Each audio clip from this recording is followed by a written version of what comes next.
Bismillah ar-Rahman ar-Rahim. Alhamdulillah Rabbil Alameen. Wa salatu wa salamu ala Sayyidina Muhammadin wa ala alihi wa sahbihi ajma'in. Amma ba'd. So today, inshallah ta'ala, we'll begin talking about the major conquests of Umar ibn al-Khattab radiallahu ta'ala an. And inshallah ta'ala, I hope to be able to finish them in 2 weeks, today and next Wednesday. And the age of Umar ibn al-Khattab is undoubtedly the age of the most magnificent conquest in the entire history of Islam.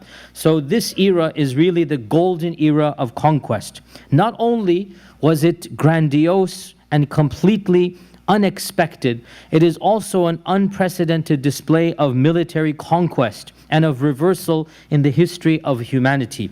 In other words, it's unexpected. Nobody could have ever predicted this entire change of events in the world scenario. And until today, and 1,450 years almost have gone by, or 1,400 something years have gone by, it remains a cause of bewilderment, of head scratching.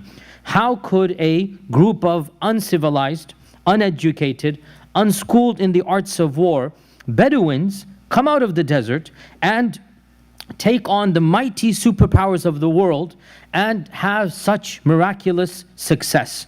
Nothing could have predicted that the Byzantine lands and the Sassanid Persia would be completely demolished, or at least carved into half in the case of the Byzantine lands, and demolished in the case of the Sassanid Persia.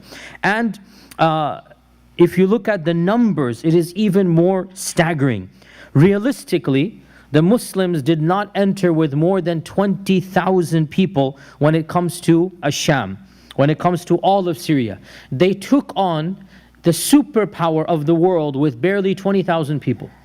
And the Sassanid Empire, they probably had even less than this, maybe 12 to 15,000 at max they took on.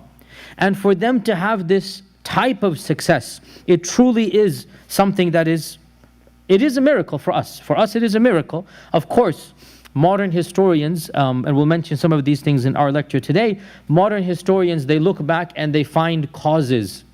And some of these causes are legitimate. They will find out, oh, this was happening, this was happening, this was happening. And of course, Allah subhanahu wa ta'ala is musabbibul asbab. Just like when we talked about the hijrah, and we talked about the fact that what happened in Medina created the circumstances that could allow the Prophet to flourish. And the wars of Bu'ath, and the wars between the Aus and the Khazraj, and all of the seniors dying. You can say this is a physical cause, and it's true. But who caused the physical cause? How did this come about? And therefore, we say that perhaps some of these causes are legitimate and valid. And when you look back, they can point to the fact that, oh, the Roman Empire was not a just empire. There was a lot of tyranny going on, a lot of persecution. The Sassanids had intrigues going on. There were factions who hated other factions. And in fact, one of the main generals purposely did not get involved because he was hoping that the leadership would become weakened and then he would take over. So he wanted basically the Muslims to act as a buffer, and subhanAllah, the Muslims came and destroyed the both parties. So you can look back and you can point out to causes, but all of these causes, they just came out of nowhere, out of coincidence, that every one of these causes simultaneously coming together. And of course, Allah subhanahu wa ta'ala, you can see how these, so for example, Ahzab as well, right? What happened in Ahzab? How did Ahzab finish? How did Ahzab finish? The weather conditions, right? So again, you can say, oh, the weather changed, and shrug your shoulders if you don't believe in God. But the fact of the matter, again, it's so obvious. So for us as Muslims, all of these conquests and victories truly is a miracle from Allah subhanahu wa ta'ala. Now, we already mentioned the Battle of Yarmouk, which began in the reign of Abu Bakr as-Siddiq. And of course, the two main battles really are Yarmouk and Qadisiyah. But of course, there are quite literally dozens, if not almost hundreds of other mini battles. And the fact of the matter is, neither do we have the interest, nor the time, nor even the reason to go down all of this list. But we will just mention the 2 or 3 of the main battles and overall historically what happened. And maybe inshallah, I hope next week or the week after I can give you a map on the screen. But it is just amazing if you can visualize that by the time of Abu Bakr as-Siddiq's death, barely the Arabian Peninsula is just about conquered. And to be very frank, one can even say there are spots in the Arabian Peninsula that are really just no man's land. It's not as if, and to this day there are spots that are no man's land, Ruba al-Khali. But besides this, it's not as if even the Arabian Peninsula is fully conquered. But Abu Bakr as-Siddiq radiallahu ta'ala turns his sights on Sham, and eventually Umar turns his sights on the Persian Empire, and from the east, so bit by bit, land after land, province after province. So after the fall of Ctesiphon, which is the capital of the Sassanids, the Muslims go onwards, and all of these major cities in what is now Iran and Iraq and all of these lands, Hamadan, Ray, Jurjan, Azerbaijan, Khorasan, Kirman, Sijistan, and in fact in the reign of Umar ibn al-Khattab, Muslims even reach Makran. And where is Makran? In Sindh. In the reign of Umar ibn al-Khattab, they reach the land of what is now Pakistan. I mean, this is absolutely phenomenal, that one success after another, and they just keep on going. Now it is true that Uthman ibn Affan, he built on the legacy of Umar ibn al-Khattab. So wherever Umar radiallahu anhu went, Uthman kind of pushed it forward. That is true. But it was Umar who opened the door, and Uthman radiallahu anhu is simply riding the wave after him. It was Umar who began one province after another. This is in the east. And as for the west as well, the entire what is now modern Syria and Jordan and Palestine comes under Muslim lands. And from here again onto Egypt and Nubia, what is now Sudan, and then Libya, and then Uthman radiallahu anhu takes over, and we get the whole strip of northern Africa until all the way eventually in the early Umayyads we get to Andalusia, as we all know. So the point is, if you look at the map of the Ummah, really the biggest conquests and the most amazing victories in the entire 14 centuries of Islam occur in these years of Umar ibn al-Khattab. And we go back to the statement of Ibn Mas'ud that we have ever been in Izzah ever since Umar accepted Islam.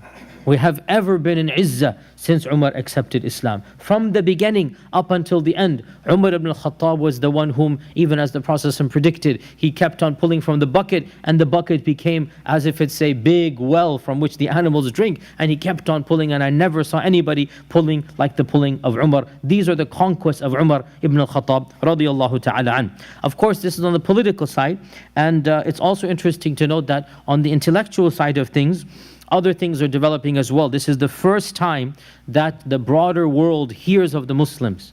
Jews and Christians, the Roman Empire, the Persians. This is the first time they hear of Islam and the Muslims by and large. And we have to this day engagements and encounters and writings that are preserved from the other side. To this day we have them, how they viewed the Muslims. And some of those stereotypes that existed, that they invented, continued to exist up until our times. And we find literature to this day, and maybe someday, if you guys are interested, I can have a separate talk about how they perceived us in the earliest of times. In the first 100 years is a very interesting talk, and there are a number of specialized books that are present, and people have written about them, where they find bits and pieces in the ancient writings of the Syriac Christians, of the Coptic Christians, of the Roman historians, of the Persians, whoever were writing, and they try to piece together how they viewed the Muslims. And of course, they didn't even call us Muslims, they called us Saracens. Saracens is an ancient word for tent dwellers. So they called the Arabs the Saracens, or they called them Hagarines, the children of Hajar. So Hagarines, like a derogatory term, that Hajar is a slave lady, maid woman, so Hajarines, or they call them Ishmaelites, the children of Ishmael. We are the Israelites, they are the Ishmaelites. So they have these derogatory terms, or even they call them the Arabs. The term Muslim even was not used because they wanted to make them like derogatory. And in fact, interesting to know, by the way, this is, everybody's interested in this, I myself am very interested in this as well. In fact, it is interesting to note that some of the first chronicles that we have, some Christians thought that Muslims were a type of sect of Judaism. Why? How? Because their law was so similar to Jewish law. So they thought that these are some type of bizarre Jewish sect, because Christians did not follow their law. And Muslims did ghusl, Muslims did not eat pork, Muslims were circumcised. So from the perspective of these ignorant Christians, they had no clue who the Muslims were. The first encounters, looking at them and intermixing with them, they assume that the Muslims might be some type of Jewish messianic sect. As well, by the way, this notion of the Prophet ﷺ having taken from the sources of Judaism and Christianity, this is now when it first comes into play by the non-Muslims of Damascus and whatnot, and this motif remains throughout medieval Christianity up until our times. Because the question, I've said many, many times, the Quran itself says, the question remains, where did the Prophet ﷺ get these stories from? Clearly, the Arabs did not know these stories. The people of Mecca did not know these stories. مَا كُنْتَ تَعْلَمُهَا أَنْتَ وَلَا قَوْمُكَ مِنْ قَبْلِ هَذَا. Right? Where did you get these stories? وَمَا كُنْتَ لَدَيْهِمْ وَمَا كُنْتَ بِجَانِبِ الْغَرْبِيِّ. You weren't there. You don't know these stories. The Bible was not translated in Arabic. Christians and Jews were not preaching to the pagans of Arabia. So this question, even to the Christians of Damascus and Egypt, they could not understand where are these new group coming from, and they seem to have some type of Judeo-Christian relationship. So these interesting notions came about, but anyway, we're not quite interested in that. So back to our story of Umar ibn al-Khattab. So Umar ibn al-Khattab clearly understood that in order to conquer these lands, we need to have quality fighters and quality leaders. And all of the leaders that he chose were of the early Muhajirun. All of the leaders were of the Quraysh early Muhajirun, early converts to Islam, because again, you cannot doubt their Islam. And of course, paramount amongst them is Abu Ubaidah Amir ibn al-Jarrah, and he is sent as a commander to Syria. Sa'd ibn Abi Waqqas is sent to Iraq. Zubayr ibn al-Awwam eventually is sent as well, along with Amr ibn al-As to Egypt. And one of the interesting quirks of Umar ibn al-Khattab's siyasa or policies was that he was the first person to see that the Banu Umayyah were true leaders. The Banu Umayyah were politicians. He recognized this in them. The Banu Umayyah from Abu Sufyan's progeny. So he was the first to appoint the sons of Abu Sufyan as governors. And of course, this was without him realizing. This is one of those qadr Allah, whatever happened after this. That was the seed of the Umayyad dynasty. Right? It was Umar ibn al-Khattab who placed Muawiyah's older brother, Yazid. This is not Yazid ibn Muawiyah. This is Yazid ibn Abi Sufyan. There's two Yazids. Yazid, the son of Sufyan, Abu Sufyan, and Yazid, the son of Muawiyah. Yazid was the older brother of Muawiyah. So he was the one who placed Yazid as the governor of Damascus, as we'll talk about right now. And when Yazid died in the plague, the famous plague of Ta'un Amwas, this famous plague that took place, or I should say infamous plague that took place. So then he appointed his younger brother Muawiyah to be the governor of Syria. And once Muawiyah entered Syria, he never left it as a ruler until he died, basically. And he saw from being a minor governor of the province to the major governor of the entire region to basically challenging, as we know, Ali radiallahu anh, and then eventually becoming the founder of the Umayyad dynasty. All of this basically begins in the reign of Umar ibn al-Khattab. And of course, Muawiyah at this time is a young man in his 20s. Muawiyah is just a very young man in his 20s. And the Banu Umayyah were known for their siyasa and governorship. And whatever one wants to say about the Umayyads, firstly, as Sunni Muslims, we do not ever say anything bad about Muawiyah, and we don't doubt his intention. Yes, he was not to the level of the great Sahaba, there's no question about that, but he is a Sahabi. So our tongues are pure and clean when it comes to Muawiyah, and whatever ijtihad he did, we don't have to necessarily agree. By the way, we talked about this as well. Respecting the Sahaba does not mean you have to agree with their political decisions. This is not disrespect, but we do not say anything about their niyyah. We do not accuse them of evil or wanting to harm the ummah. They were humans, and the emotions of humans are in them. And so the faults of humans are in them as well. But we do not accuse them of ever wanting to harm the religion. And they might have done mistakes in their siyasa, but it is best to keep clean of saying anything negative, and Allah will be the judge of all of the people. But as for the Sahaba, radiyallahu anhum wa radu an, all of them, Allah is pleased with them and they are pleased with him. So Muawiyah, from his ijtihad, as we know, he decided to basically put his son in charge, and that was the beginning of the Umayyad dynasty. But that will happen many, many years later. Now today, inshaAllah ta'ala, I want to discuss the conquest of two regions, and that is Bilad al-Sham and Masr.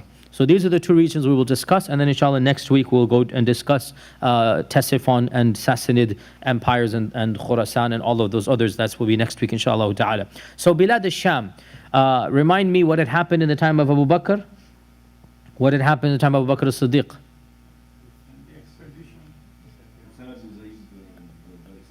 So the expedition had gone forth. The expedition had gone forth, and the battle of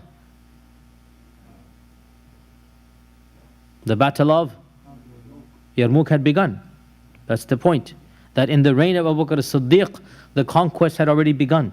And the battle of Yarmouk was fought in this time, and the conquest of Sham had already begun. And who had Abu Bakr appointed? Khalid ibn al-Walid. Khalid ibn al-Walid.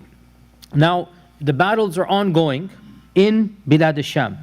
And it was at this point in time when Abu Bakr passes away, and Umar ibn al-Khattab becomes the Khalifa. And the first act that Umar does is he decides to take Khalid out of the position of leadership, and in his place put Abu Ubaidah Amir ibn al-Jarrah. Abu Ubaidah Amir ibn al-Jarrah.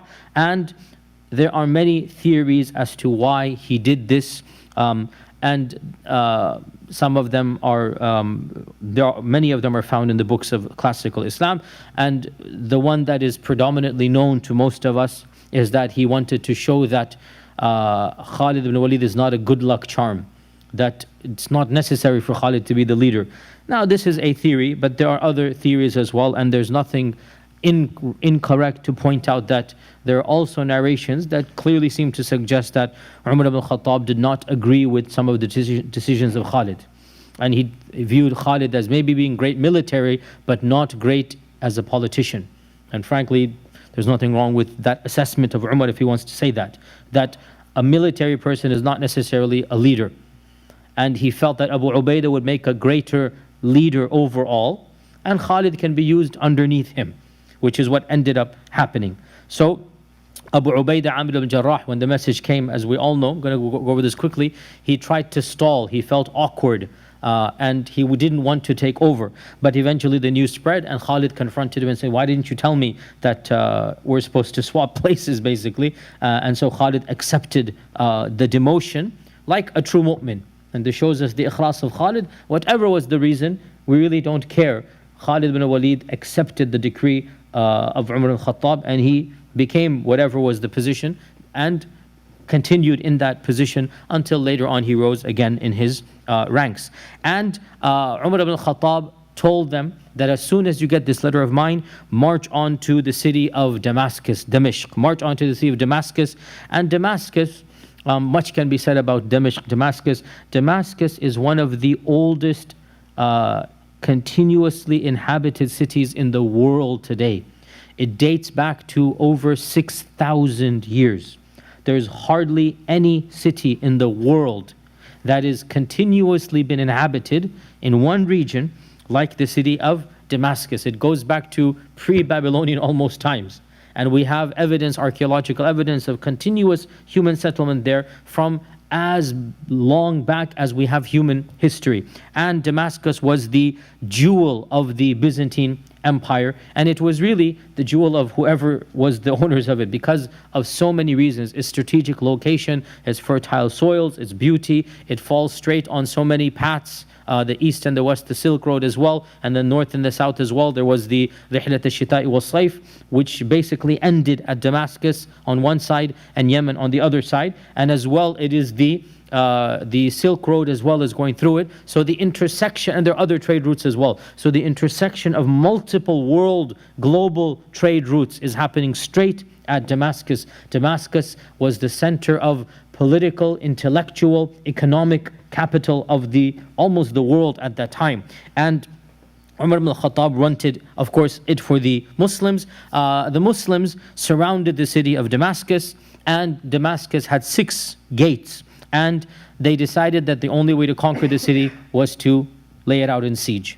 Cut off the supplies, make sure that they don't have anything coming in. Eventually the people will be forced to basically surrender. And so that is what happened, that they divided themselves up, and each of those 6 gates had a leader. No need to get into all of those details. I didn't purposely go into all of that. Again, these are the stories that are, they're not as interesting for us as the details of the seerah. The point is that they strategically laid siege to the city. Now the Romans, again, it is truly phenomenal. Where are the Romans? Where are the Byzantine army? Why aren't they attacking and getting rid of this small force of Muslims? And the fact of the matter is, yes, now modern historians point out this happened, that happened, there was a break of chain here. So all of this, qaddar Allah, everything Allah Azza wa Jal planned. This is a mighty empire, and a small group of maximum 15,000, are marching in, and one city after another. Now it is true as well that Yarmouk was a massive defeat on the Romans. And that really not only demoralized them, caused them to split up, and they could not really gather back together. And even though small skirmishes took place and small contingents did come to try to defeat the Muslims, again, Allah Azza wa Jall's blessings, when you have Allah on your side, you cannot but win. So the Muslims are small, not really prepared. They've never ever had experience of laying siege to a city the size of Damascus. I mean, you want to compare Khaybar, which are small little settlements with one wall, to Damascus, which is one of the largest cities of the world at this point in time. The Muslims have zero experience. But still, subhanAllah, again, it's truly phenomenal to understand one success after another.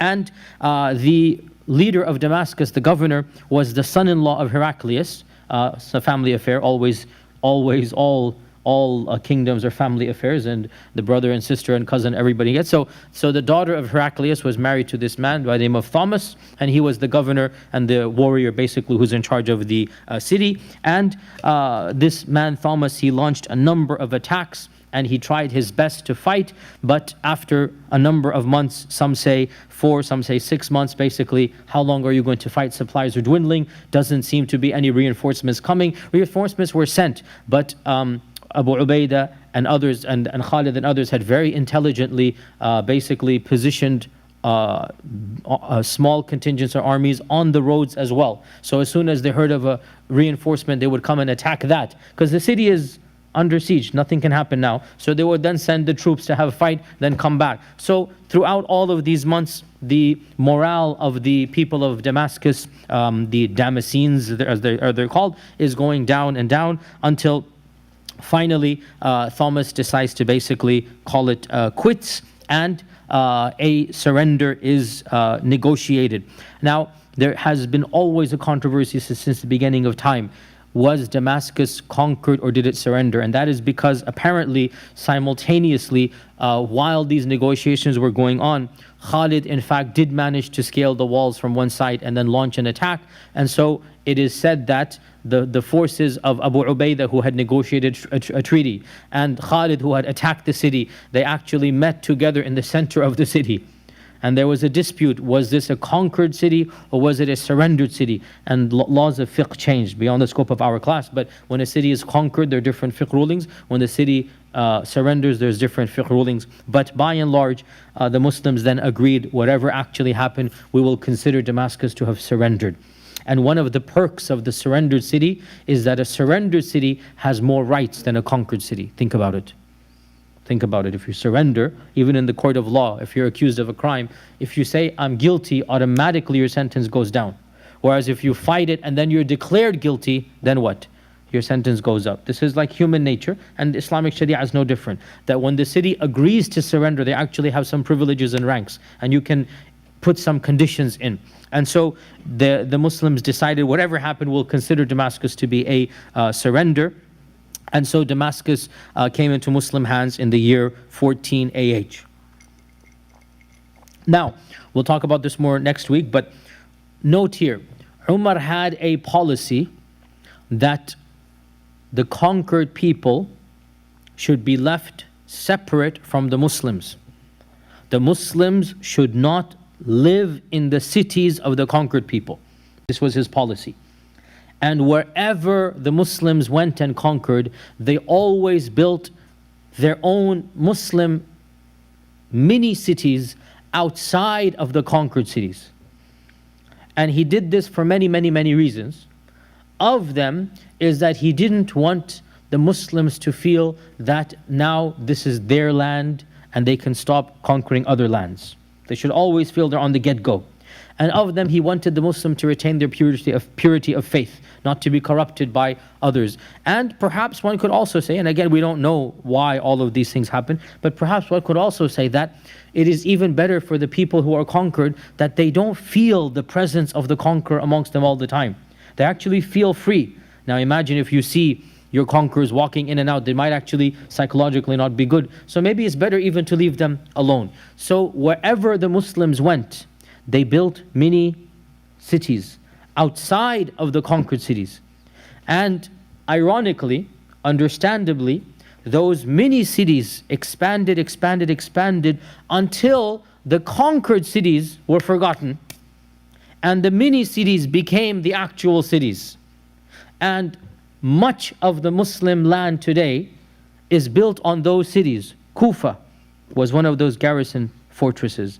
Basra was one of those garrison fortresses. Al-Qahira, which was Fustat, which we're going to get to, right? Cairo was originally Fustat. Fustat was one of those garrison cities. Now Cairo is, I think, the second most populated city in the world, or the third most, whatever it is, right? Starting from that garrison city of just the Muslim tents. And then everybody goes there, and the original city is neglected until finally those major... Now, interesting thing. For Damascus, for some reason, that didn't work. They tried to, but it didn't work. And Damascus was one of the only cities that the Muslims basically moved into it. And when they moved in, as we know, Islam then flourished after a few generations, and now of course the city is all Muslim. So Umar, after the conquest of Damascus, he commanded Yazid ibn Abi Sufyan to be his governor. As I said, Yazid passed away in the ta'un, in the plague that is called the plague of Amwas. This is one of the worst plagues of early Islam, and tens of thousands of people died. And Yazid ibn Abi Sufyan also died in that plague, and Muawiyah was then placed in charge of Damascus. The Muslims continued marching onwards, conquering a number of key cities of Syria. And again, one by one, as they conquered the cities, the Roman soldiers, the Byzantine soldiers disperse, and the morale is going down and down until finally the eye is set on the prize of Jerusalem. Until finally the Muslims are now basically feeling confident enough to go to Jerusalem. And all of these cities are fortresses. They're all within walls upon walls. Jerusalem is no different. And they laid siege to Jerusalem for 4 months. And the same as in Damascus, many small battles and skirmishes took place. And once again, we really don't quite understand, where are the Byzantine armies now? This is Jerusalem. This is the holiest of holy. This is where, according to their beliefs and doctrines, Jesus Christ walked and lived and died and was resurrected. That's Christian belief. I'm just quoting them. This is their belief. We believe Jerusalem to be the third holiest place. And of course, Bayt al-Muqaddas, all of this is over there. Bayt al-Maqdis is over there.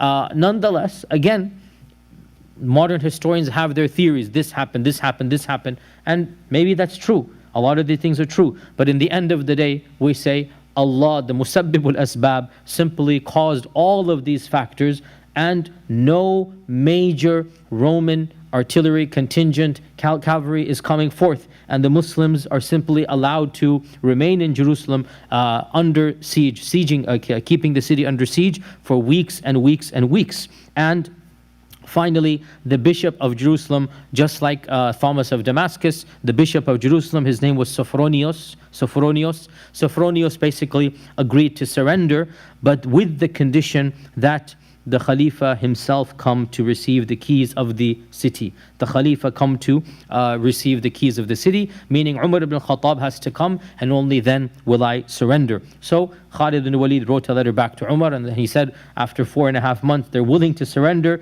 but the condition of surrender, you must come, then they will surrender. And of course, this is the famous story that we're all familiar with of Umar and his servant. And you all know it, of trading places, and then before the city, it's the servant's place. You all know the story. And this is where this story takes place. Now, there is a theory in our times, and again, very, very likely, that the bishop, Sophronius, wasn't too keen on remaining under Roman rule. And the reason was that the Romans or the Byzantines were firstly religiously intolerant, which is very true. They could not tolerate any other strand of Christianity. And Christianity historically has been of the most intolerant of faiths since its inception until basically the Reformation and Renaissance, where secularism was invented and things took a different. Secularism had to have been invented by Christians because they could not live with one another in terms of religious differences. Christianity, and especially at this time, the 6th century, there are so many sectarian issues going on between various groups, so many councils taking place over the nature of Jesus Christ. Who is Jesus Christ? Is he fully human, partially God, partially this, one will, partially that, one will, two wills? Does the Spirit dwell in him? Is the Spirit coexistent? So all of these questions of theology that even the average Christian has never heard of, at this point in time, you are having many, many sects coming about. And each sect cannot tolerate the other sect. And right now we have at least 30 different understandings of Christianity, and especially in Jerusalem. Can you imagine? To this day, Jerusalem, you have all these various versions of Christianity, right? Eastern Orthodox, Roman Orthodox, the Armenian, the Russian Orthodox, you have the Coptics, you have the Nestorians, you have the, of course, the Catholics, you even have Protestant ministries now over there. In those days was no different. So the theory that they, of course, have evidence for is that people like Sophronius thought that it might actually be better to get foreign rule, non-Christian rule, rather than Christians ruling over Christians who are not going to tolerate any other type of Christian. And so this is a very valid theory. And again, if it's true, it goes back to what I just said a little while back, that Allah Azza wa Jalla is musabbibul asbab. And all of these asbab came into play here. And that is why, and it is very true, that the level of religious tolerance that Muslims brought was unprecedented for the region. Muslims didn't care what your version of Christianity was. It is true, you couldn't practice Christianity the way that a Muslim could practice Islam. We'll talk about that in a while. But you could practice Christianity in your house and in your church. Judaism in your house and in your synagogue. You could live by your laws and nobody's going to give you an inquisition. Nobody is going to go about and torture you if you believe that Jesus is two wills or one will. If you believe that Jesus is fully divine and fully human, or partially divine and partially human. Nobody's going to quiz you. And this was the freedom that they cherished at that time, and they got it under the Muslims. So this is a theory which seems to be very, very valid, and Allah Azza wa Jalla knows best. So Umar radiallahu anhu, as we know, came with his servant, and it is also said in some books that he asked Bilal ibn Abi Rabah to give the adhan, and Bilal had stopped giving adhan at the death of the Prophet ﷺ. A voluntary, self-imposed exile basically, and not exile, but not going to give the adhan because it was too painful for him. And so he rarely gave adhan, maybe twice after the death of the Prophet he gave adhan. So this was one of the times he gave adhan in Baytul Maqdis. And subhanAllah, I mean, what an amazing story to think about, right? The mu'adhin of Mecca, the mu'adhin of Medina, mu'adhin now in Baytul Maqdis, and the adhan of Bilal. Obviously, what's it going to do to the Sahaba? Yani you can imagine, and I tried to look as much as possible, but unfortunately, we don't have the detailed accounts of, Umar going to this area that much. We just have bits and pieces. We don't have, and again, this is the reality. Who's going to preserve all these memories? But one can only imagine how the Muslims felt. One can only imagine the awe that they had, and especially coming from where they came from. And the Muslims they hadn't seen these types of architecture, these types of buildings. And now they are walking in Damascus and now Jerusalem. And this is now all under the realm of Islam. And truly it is just a scene out of a type of fairy tale, if you like. It looks like this to us. Of course, it's happened because it's the deen of Allah Azza wa Jal. But the very people who were being tortured in Mecca by the Quraysh, now they are walking in the streets of Damascus and Jerusalem as the rulers. Wallahi, it is something, if you just think about it, and it just seems literally, how could this have happened? But that is Allah's religion. لِيُظْهِرَهُ عَلَى الدِّينِ كُلِّهِ. The very people that once could not even pray openly, now they are conquering the largest and the most prestigious cities in the world. And they're walking in its streets as the rulers. And this is again how I wish that we could somehow have preserved even an eyewitness account, but unfortunately not that much is preserved. So Umar ibn al-Khattab, as we know, he entered the city. He met with the chief leaders, in particular Sophronios, as we mentioned, the Patriarch of Jerusalem, and this was where they negotiated the treaty between the two of them, and this is called Ash-Shurut al-Umariyya, and this is the Treaty of Umar, or the conditions of Umar. Now, this whole notion of the Treaty of Umar, actually I need to pause here and talk a little bit about it, because it is used all the time by Islamophobes. It is one of the key doctrines that the Islamophobes bring up over and over again. The far right, the people on Fox News type people, they always bring this up. Why? Because, to be very honest, the treaty is not very liberal. It's not a treaty that is based on Western liberalism. It's very clear. If you look at the treaty, there are conditions put on the Ahl al-Dhimma. And these conditions are not, in the modern sense, liberal. They're restrictive. Christians have to dress in their clothing. They cannot proselytize, preach Christianity to others. They cannot build new mosques. They can only sustain their old ones. They cannot ring the bell anymore loudly on Sunday. They must have their gatherings in their places. They cannot, basically, they are not allowed to basically be openly Christian proselytizing. They can be Christian in themselves, but they cannot convert others, nor can their religion be given any type of public privilege that would make it appear to be better than Islam. Okay? Whereas, of course, Muslims, the adhan will be given now, and Muslims, and so all of these conditions are there. Now, firstly, realize that the whole story of Shurut al-Umariyya, some people have attempted to dismiss it. I'm not of that opinion. The reason they attempt to dismiss it is because they're embarrassed at it. And so they say, oh, the isnad is not authentic. If we were to start looking at the isnads of history, we would not have any history at all. Because history, by and large, unlike the seerah, even the seerah, by the way, we're lax with the isnads. We talked about this before. The finer details of the seerah, much of it is just oral tradition. And there's gaps and whatnot. If we were to start looking at isnads for each and every incident from the time of the Umayyads or whatnot, we would have no history left. So, the fact of the matter is, people want to deny this one incident because it makes them embarrassed. Because when you look at it from a modern liberal light, this story appears backward. The story appears regressive, harsh to the non-Muslims. But the fact of the matter is, it is mentioned in almost every book of history, and the books of fiqh have pretty much all mentioned this as a part of their fiqh. They've derived fiqh from it. You cannot open up hardly any book of fiqh except that you will find, and of the conditions of the Shurut al-Umariyya is that the Ahli Kitab. So the books of fiqh took this treaty as a generic framework, because this is the first time the Khalifa himself, Umar al-Khattab, is now sitting down with the Christians and negotiating the treaty with them. What are their religious rights? Now, of course, the flip side, they're allowed the freedom to be Christians in their personal lives and in their churches. Nobody's going to quiz them. They're allowed to pass that religion down to their children. Nobody can force them to become Muslim. These are all conditions in the treaty. Right? They cannot be forced to become Muslim, that their children will be taught their doctrines in their own. So, on the flip side, the freedoms that these people were given were freedoms that they were begging for, they wanted. And the concessions they were asked to make were relatively minor and expected for the people of the time. So, had the Romans been in charge, other versions of Christianity could not even have had their churches. Muslims just said, don't ring the bell on Sunday. Do it inside of the church. Okay? So, and you can go on and on. It is a mistake to compare Umar's pact with the Geneva Convention, with America, Canada, England, Australia. It's ludicrous to think that Islamic law will be similar to liberal law. It's not.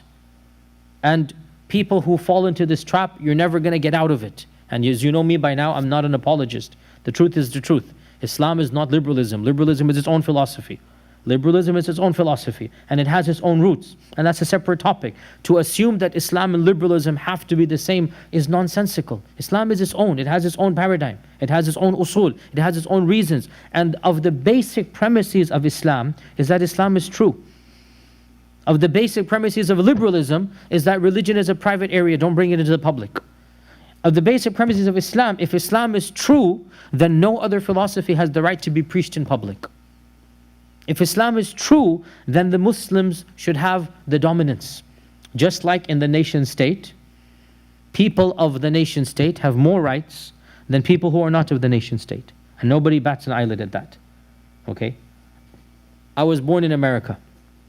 Simply because I was born in America, I have more rights than those of you that are on H1, J1, K1, Q1, P1, T1 visas. Correct? Are you any lesser human than I am? No. Why do you have lesser rights than I? We discriminate on the nation state. Nobody bats an eyelid. It goes over our heads. We think it's normal because that's the world we have been born into. So what if Islam discriminated based on religion? It is the reality. And I talked about this in more detail in other lectures, but we shouldn't be embarrassed and sugarcoat it. Yes, Islam discriminates like every single other philosophy discriminates. You cannot have a philosophy except that it philosophy of politics, except that it discriminates. People have to prefer themselves, whether it's the tribe, whether it's the nation state, whether it's a racist philosophy of ethnicity and racism, but people have to always have privileges that they're going to confer upon us. And the other, whoever the other is not going to get it. In the nation state, look at the rhetoric that mainstream America has for the immigrants. In fact, Europe. Look at the downright racism, those immigrants, right? As if, and literally they're called in America what? Aliens. Look, even the term that is used. Literally they're not, it's as if they're not even human. Those aliens, those illegal aliens. This is dehumanizing. And the blatant racism, right? And I'm going to tangent here, but wallahi, we should not feel ashamed or embarrassed at all about our Islamic law. It makes a lot more sense. People of the same religion, values, ethical laws, they have much more in common than people of a nation state. And that's a whole separate topic I don't want to get to, but the point is, Ashrut al-Umariyya, they seem to be valid, there's nothing wrong with them. And to compare it to a liberal framework, you're going to lose. It's not liberal. But compare it to other civilizations at the time. That's what you should compare it to. Compare it to any other land that is ruled by Christians and see how much tolerance was there. And then see what Umar ibn al-Khattab did, and then see if you can criticize. This is really what we should compare with, and therefore the Shurut al-Umariyya seems to be completely valid, and there's no reason to simply discard it. Now the story goes on that the patriarch was showing Umar al-Khattab around, and he took them to the church of the Holy Sepulchre, which is basically the church where it is claimed that Jesus died and was resurrected. Of course, that's their claim. We don't believe this at all, but that's their claim, that that's where he was crucified. And in today's time, of course, this is the holiest of holy places for Christians. The same church is still standing to this day. Well, I don't know if the same structure, but definitely the same location. And Umar ibn al-Khattab had to pray Dhuhr, and the patriarch allowed him to pray in the corner. And Umar said, no, I am worried that if I pray here, the Muslims will use it as an excuse to build a masjid. And he therefore went outside and he prayed in an open area. And that open area was then converted to a masjid, as he knew would happen. And to this day, it is called Masjid Umar. To this day, in Quds, there is a masjid called Masjid Umar, which is outside of the Church of the Holy Sepulchre. Anybody been there, by the way? I have not. Any you have been there? So you went to Masjid Umar, you saw it, the Masjid Umar. So how far is it from the church? It's pretty close, actually. Not far at all. Not far at all. Listen, you can just cross over there. That's what I thought. I mean, I haven't been there myself yet. But so the church of Umar ibn al-Khattab, sorry, the church of Umar, the Masjid of Umar al-Khattab is in front of the church. This is where Umar al-Khattab prayed. And again, these are legends and stories, and it seems to be true that the patriarch was so impressed with Umar's attitude and demeanor and akhlaq that he handed the keys of the church over to Umar for safekeeping. That now that Umar is the Khalifa, He is the boss basically. So the patriarch hands the keys of the Church of the Holy Sepulchre over. And Umar handed it to one of the local army basically commanders, and it remains in his family to this day, so the legend goes. No, I seen it on TV recently actually. So again, this seems to be true as well, that to this day the keys to this holiest of holy shrines in Christianity is in the hands of a Muslim who, it's from the same family? The same family, okay. But you haven't seen this yourself, you saw it on the TV. No, I saw it on TV, it reported the person who has the key and he shows you what he when you go in the morning, open the door and close that now.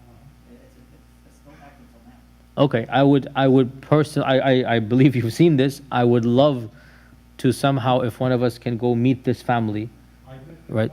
You met the guy? Yes, he was telling me that his family had from one person to one person. From the time of Umar ibn al-Khattab. Yeah.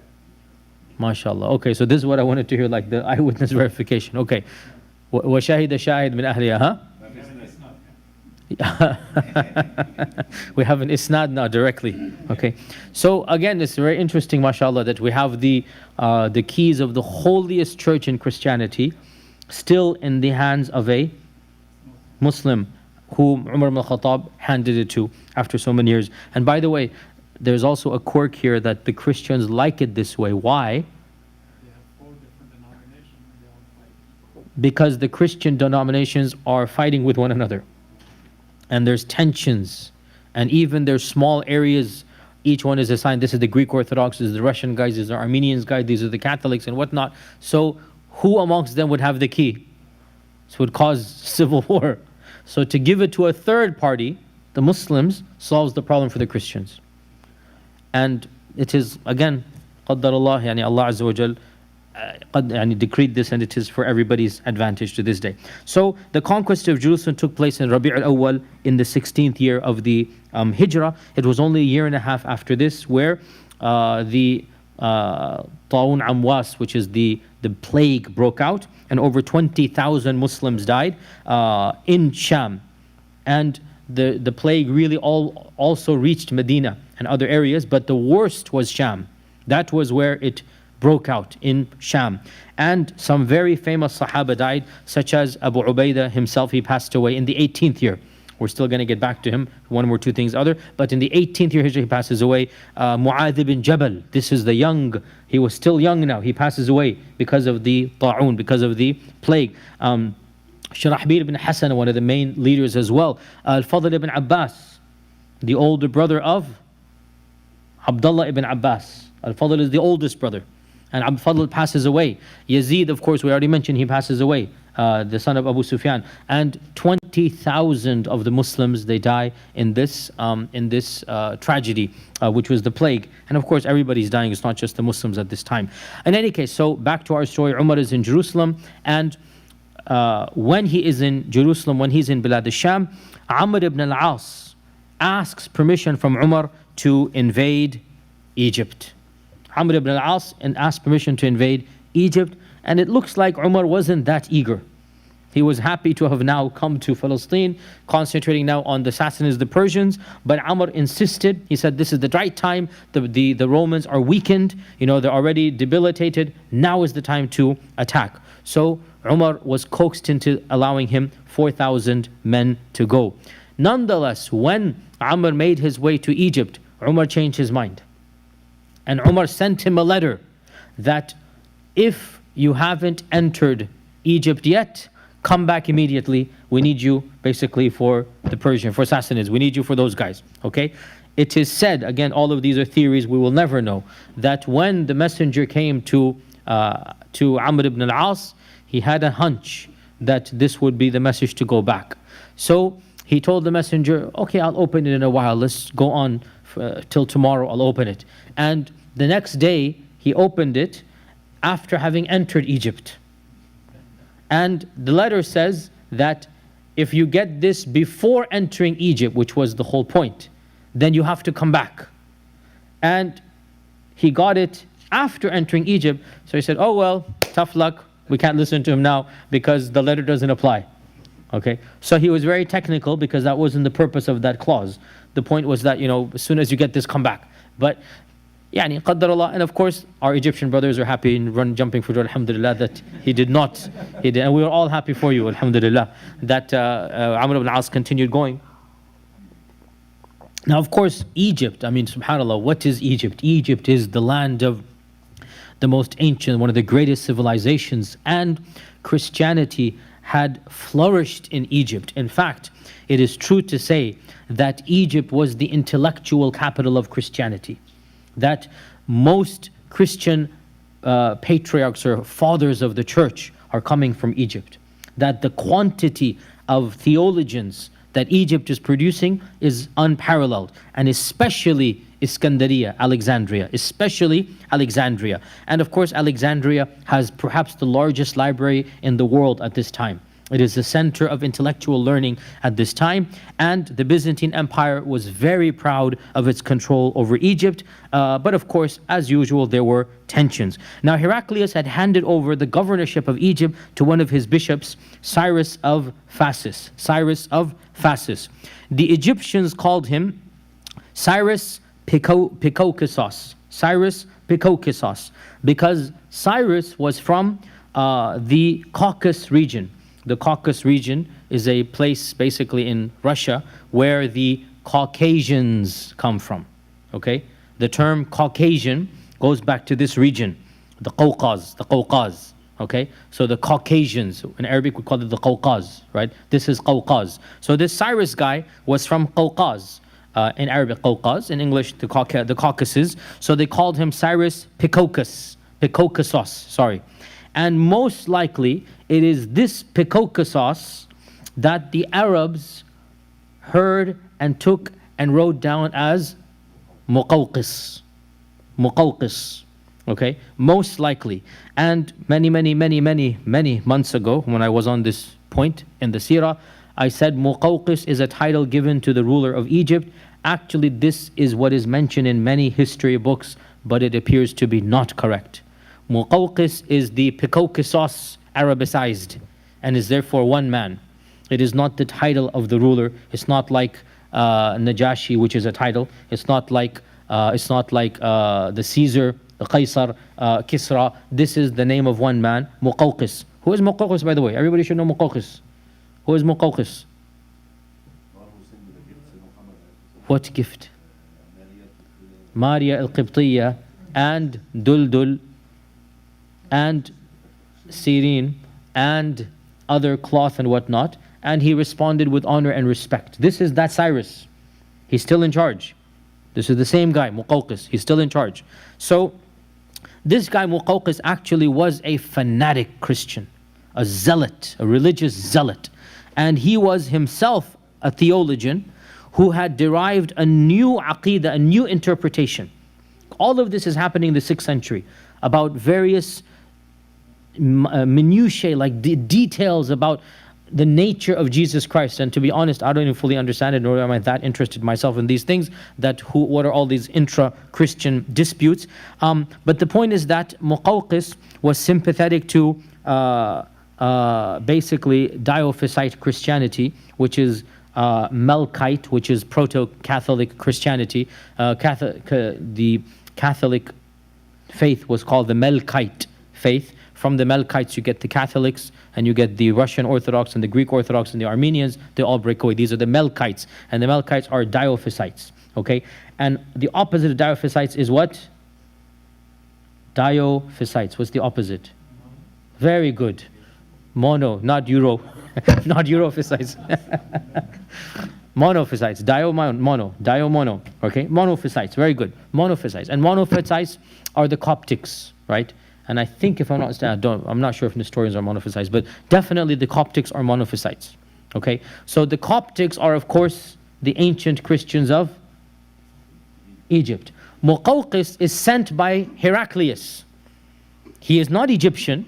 He is from the Caucasus, and he is a Diophysite, and he derives a new interpretation, whatever, and it's within the Diophysite creed, and he wants to enforce it on the Coptics.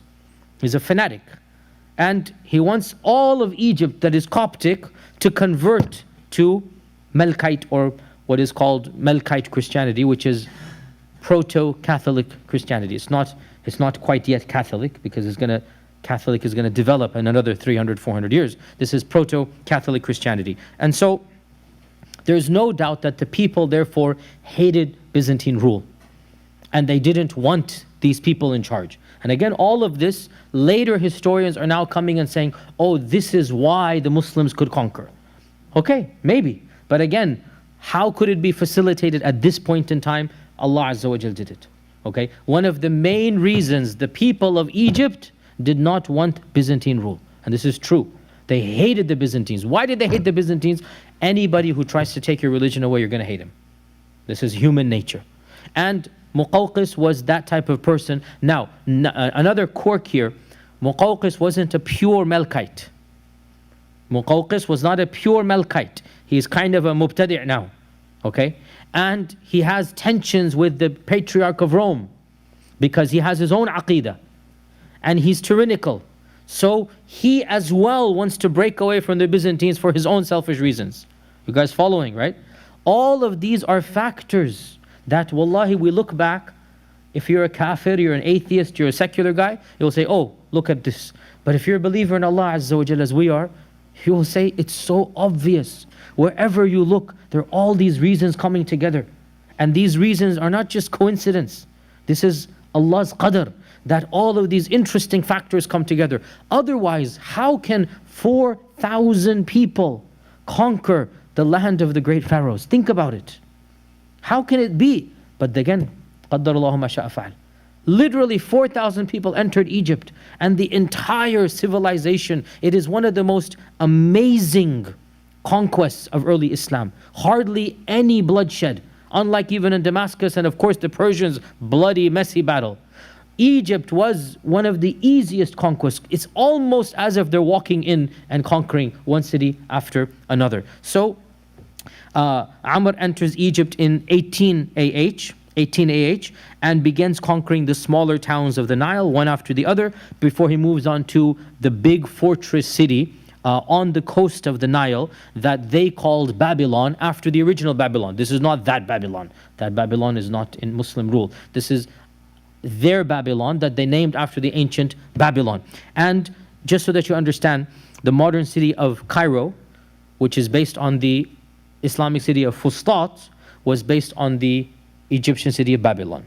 Okay? So you can say Babylon is Cairo, even though that's very simplistic. But this was that same region, Babylon. And it was the big city that they first encountered.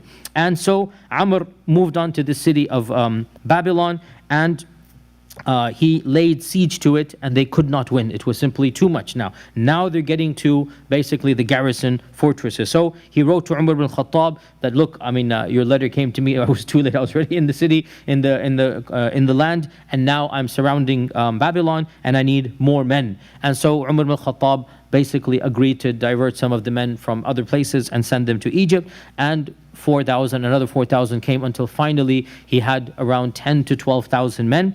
And included in these was the Hawariyu Rasulullah sallallahu alaihi wasallam, Zubayr ibn al-Awwam. Okay, so Zubayr ibn al-Awwam now is now a part of the Egyptian vanguard. And so with this, Babylon eventually basically agrees to surrender, and Muqawqis was very eager to sign a peace treaty with the Muslims. Muqawqis, as we said, wanted to break away from Heraclius, but Heraclius refused to allow Muqawqis to surrender. So Muqawqis sent a letter that, look, there's no point, I need to surrender, and these are the conditions. And Heraclius basically refused to do so, even though Muqawqis wanted to pay jizya. Why? Because once again, all of these are factors that are taking in here, that he wants to be put in charge. He wants his version of Christianity to go forward. Nonetheless, Allah Azza wa Jalla's will that it was not surrendered, and therefore no conditions. Qahira or Fustat or Babylon was conquered, because towards the end of the siege, the equivalent of December in the year 640, a group of Muslims managed to scale over the wall in the middle of the night, opened up one of the doors of the city, and the Muslims basically came in and completely conquered. So there is no surrendering. Muqawqis wanted to surrender, and Allah willed he would not surrender. and that means the Muslims could do whatever conditions they wanted to do. Then the Muslim army turned its eyes on Heliopolis. And Heliopolis was a major center of ancient Greece. And of course, to this day, it is a famous city. Heliopolis, of course, literally is the worship of the sun god, which is why in Arabic it is called Ain Shams. Ain Shams, the sun god, the eye of the sun god, right? And it is considered to be a tourist destination, and it is till today the temples of the ancient gods are here.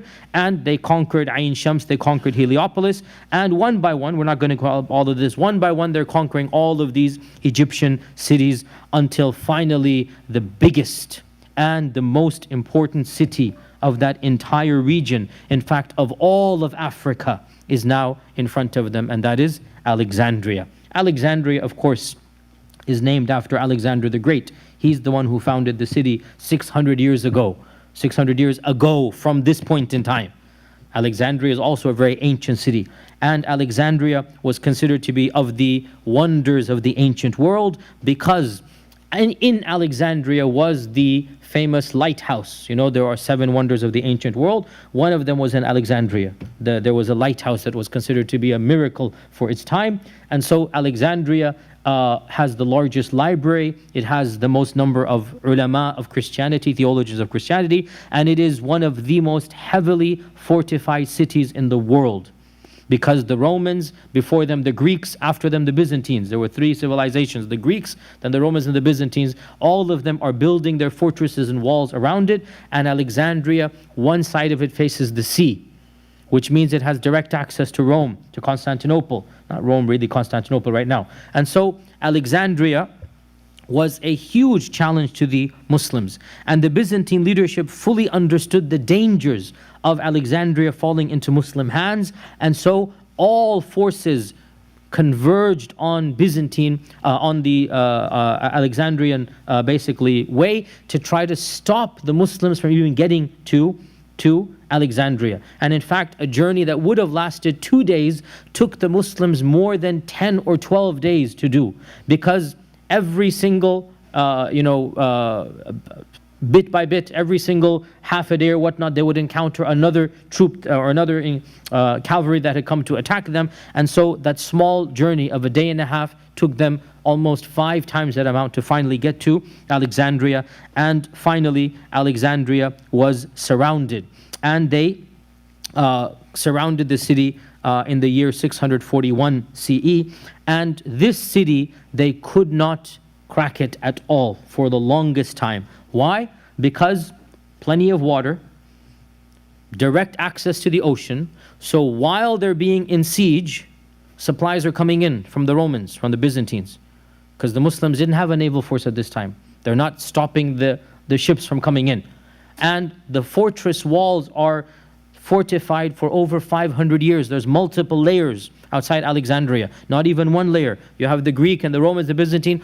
Additionally, you have these catapults that have been built in. And the Muslims, again, they haven't seen this technology to this strength before.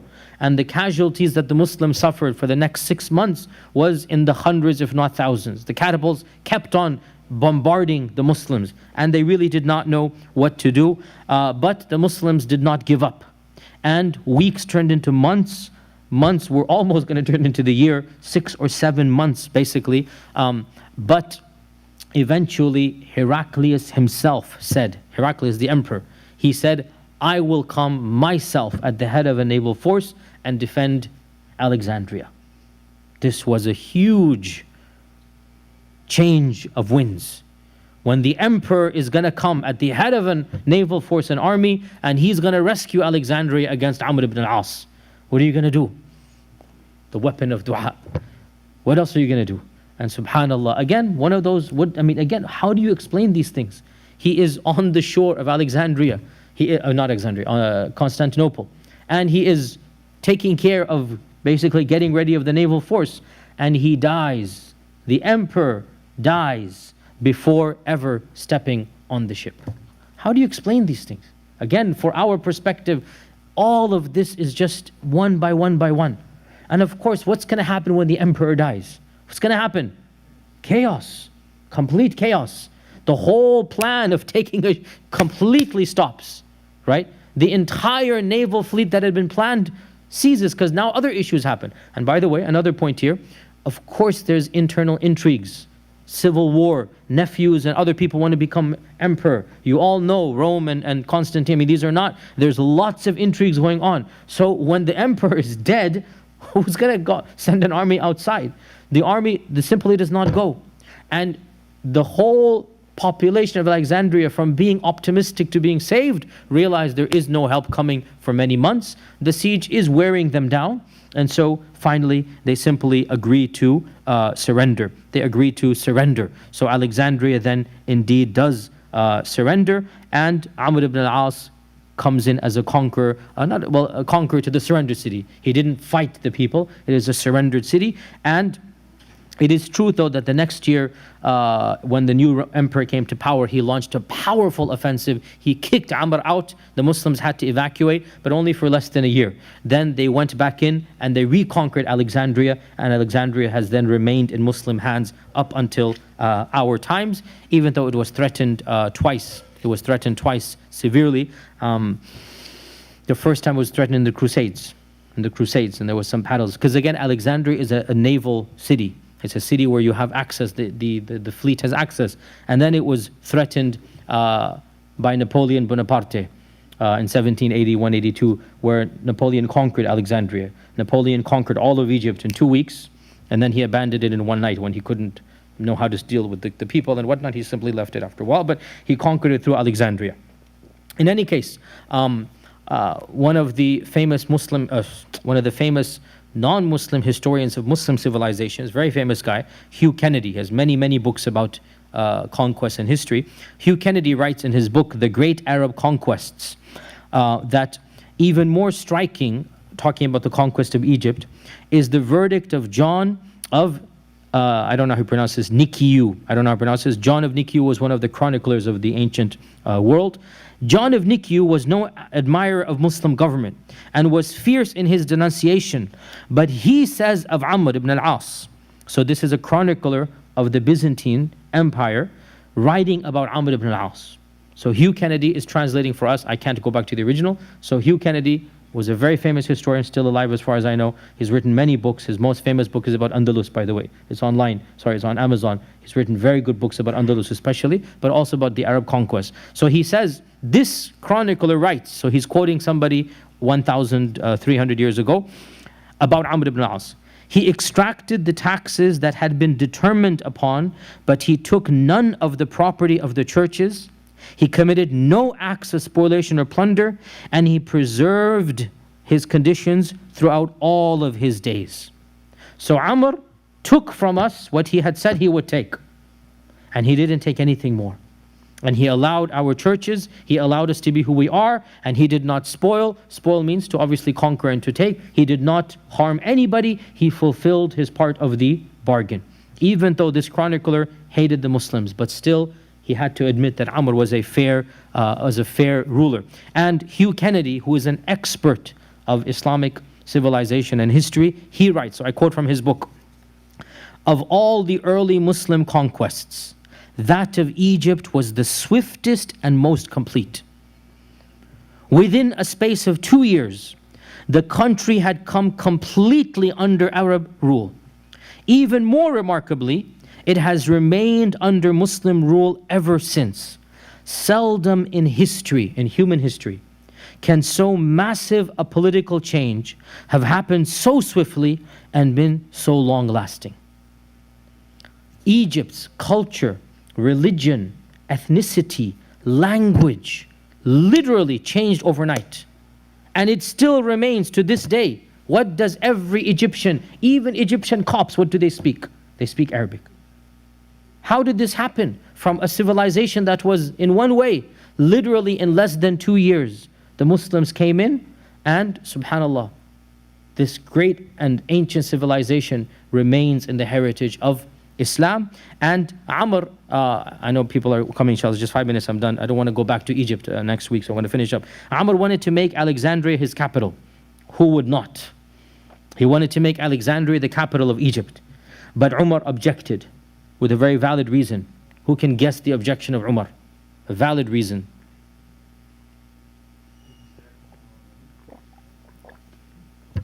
Strategic. It's a naval city. People are always going to come attack it. Okay, you can't have a capital when we don't have a navy that is in water, that is exposed to water. Because again, we didn't have a navy.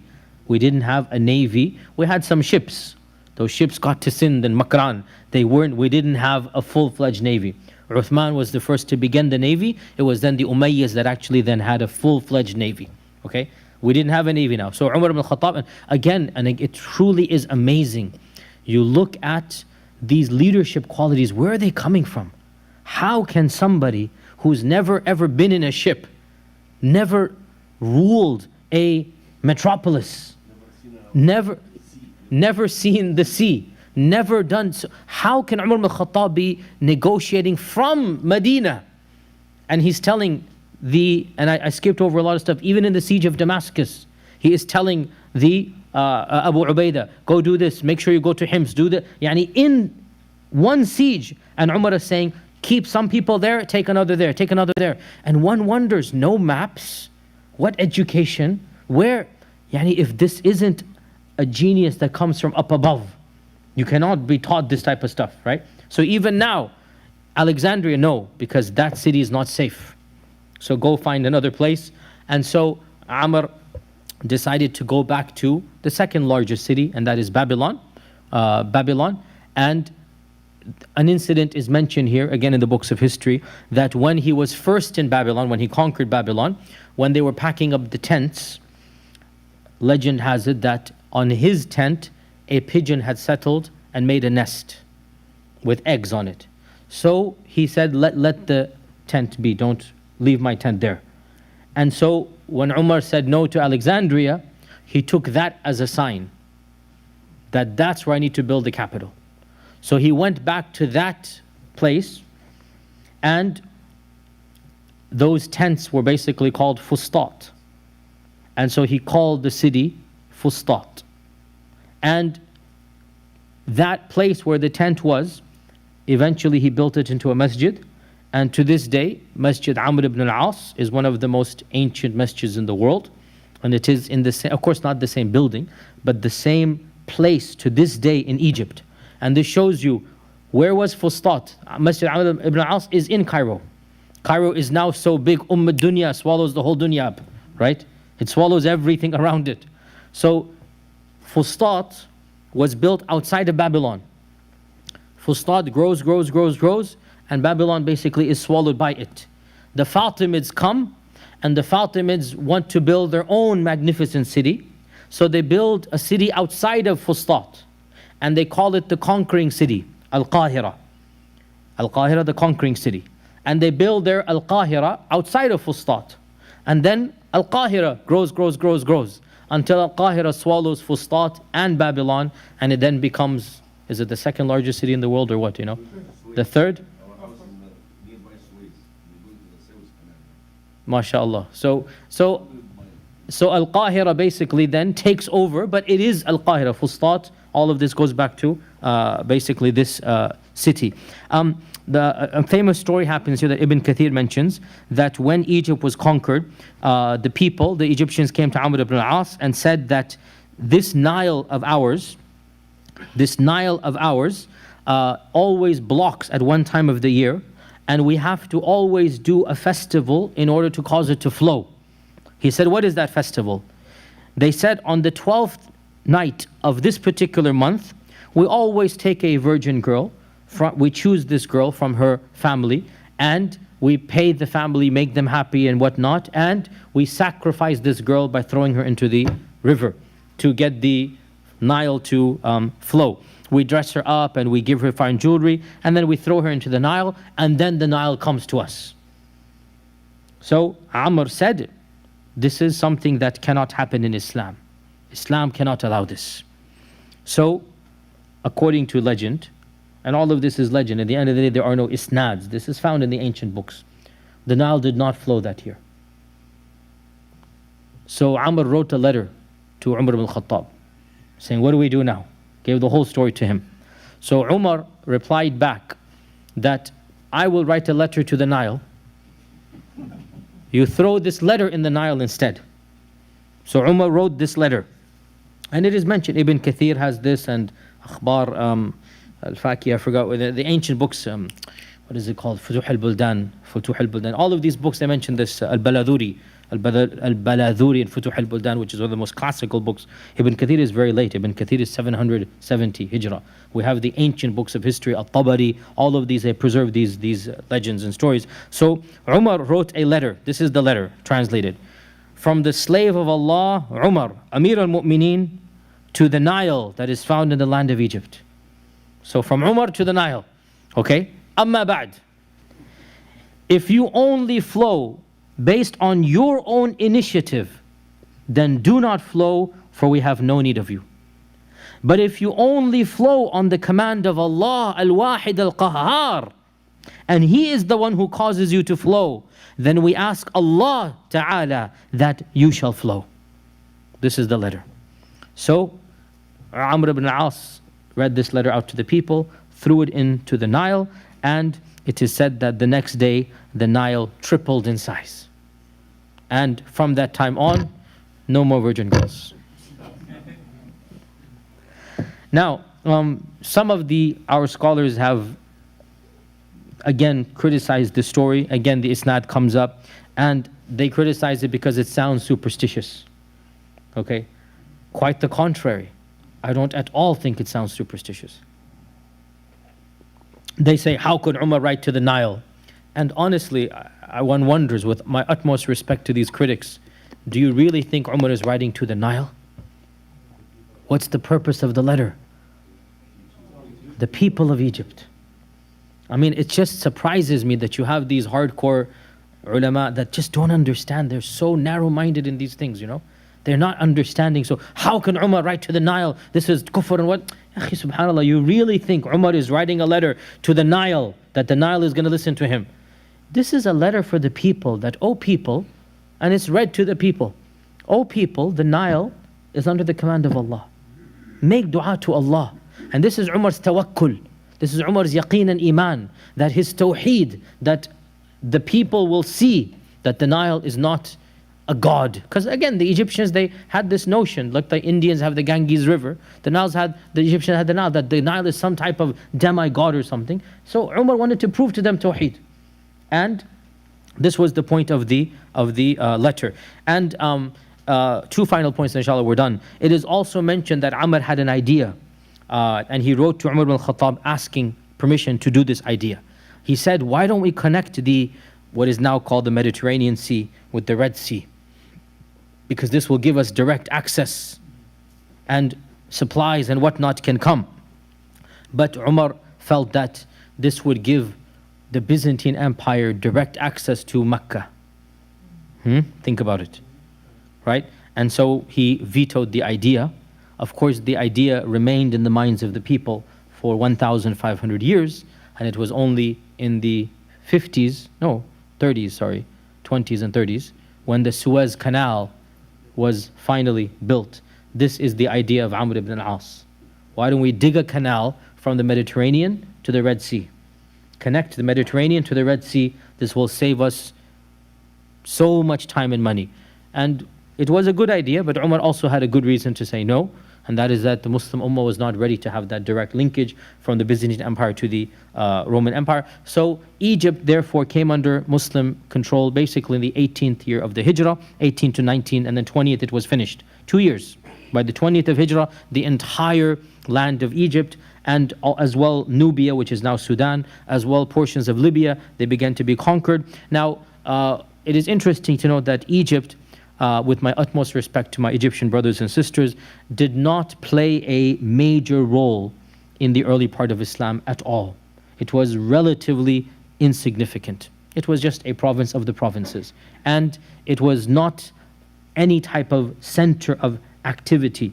And it was actually one incident that was to change this forever and to put Egypt on the center of the Muslim world. And that is, of course, the Mongol invasion, right? When Genghis Khan came out of nowhere and destroyed 80% of the Muslim world and brought to an end the Abbasid Caliphate, and raped Baghdad, and Samarkand and Tashkent are wiped out, and the civilizations that were once of the greatest civilizations never ever flourished. So Afghanistan, for example, where it was, it never recovered, and it is now where it is from the invasion of the Mongols, right? To that time, to that day. Afghanistan, by the way, was one of the centers of civilization back in those days. Samarkand as well, and all these areas. You look still at the architecture in the middle of the desert. In Afghanistan, the middle of the desert, you find these amazing structures, all gone after the invasion of the Mongols. And it appeared Qiyamah had come.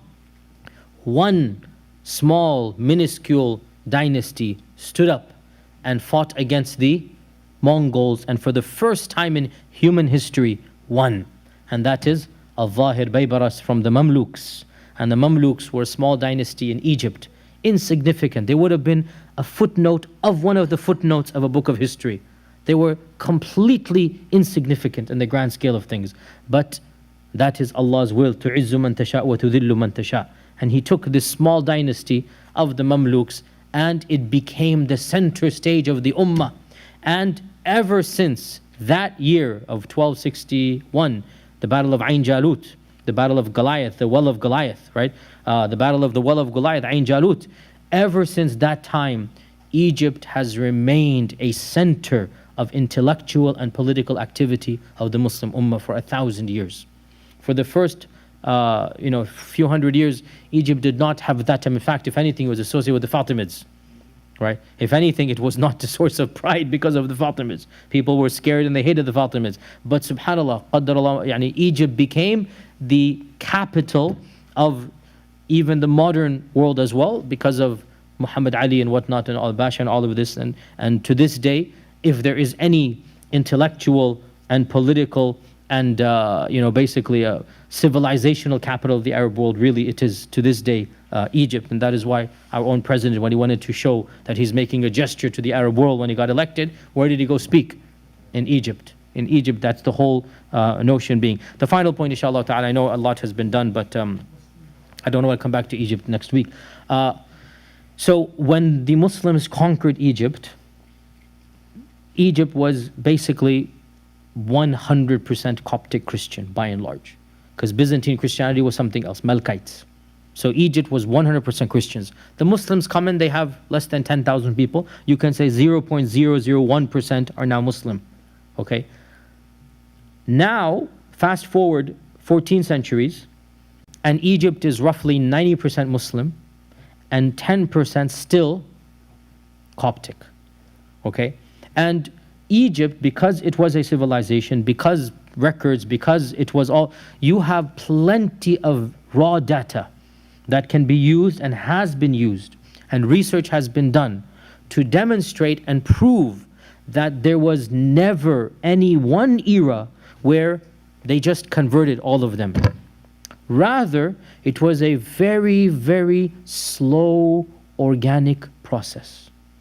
Bit by bit, Islam from 1 to 2 to 3 to bit by bit, just slowly coming until pre-modernity, things settle down when colonialism comes, and because of colonialism, tensions between Christians and Muslims rise even more.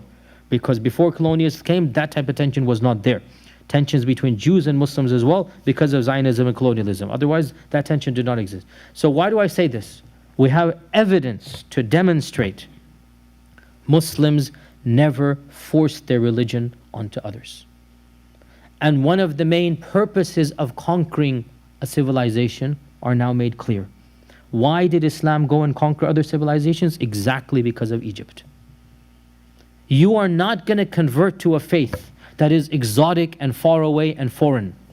And if you do, you will be the one out of the million. You will be the Malcolm X's and the Alexander Russell Webbs of America. 1 out of million. You will not convert until you see the reality of that faith. You notice, you sense the civilization, the iman. You interact with the people. And that's what happened in Egypt and in other lands. There was no forced conversion. But when the people are interacting with Muslims and Islam, what happens? Slowly but surely, people continue to convert for whatever reason. Sometimes they convert for the wrong reason. And I mentioned this earlier. And we say, so what? Go ahead and convert for the wrong reason. Allah will bring the right reason in your heart. This is how confident we are of Islam. Maybe many converted to get off the jizya tax. So what? Go ahead, whatever your niyyah is, we're not going to ask your niyyah. Because we're so confident, our product is so good, you're going to start liking it eventually. That's the reality. Correct? That's the reality. So we have this attitude, and we shouldn't be ashamed of this attitude. This is why Islam went out to conquer other civilizations. There's no way people are going to convert. So was Islam spread by the sword? Yes and no. If you mean by the sword, a sword was put on somebody's throat and forced to convert? No, never. But if you mean by the sword the political domain of Islam, then yes. Egypt was not threatening the Muslims that they had to go attack. Damascus, even the Persians, were not an existential threat. Anybody who says this, that these were defensive wars, I'm sorry, you're making a mockery of your own intelligence. These are not defensive wars. What did Egypt do to deserve an attack by the Muslims? They didn't do it, they're living their lives. But if we hadn't attacked, we wouldn't have had 90% Egyptian Muslims. The same goes for us and our forefathers in Pakistan and India. This is the reality. People converted, not by force, never, but by interacting and seeing the beauty of Islam. And this is why, the number one reason why the domain of Islam was indeed spread by the sword. Not the religion of Islam, the political domain of Islam. And we should not be ashamed at all to admit that. And as Hugh Kennedy himself said, no other civilization took root and remained like the Arabs and Muslims in Egypt. And with this, inshallah ta'ala, we conclude our talk for today. And inshallah, next week we'll continue talking about Persia and the Sassanid Empire and other conquests, inshallah.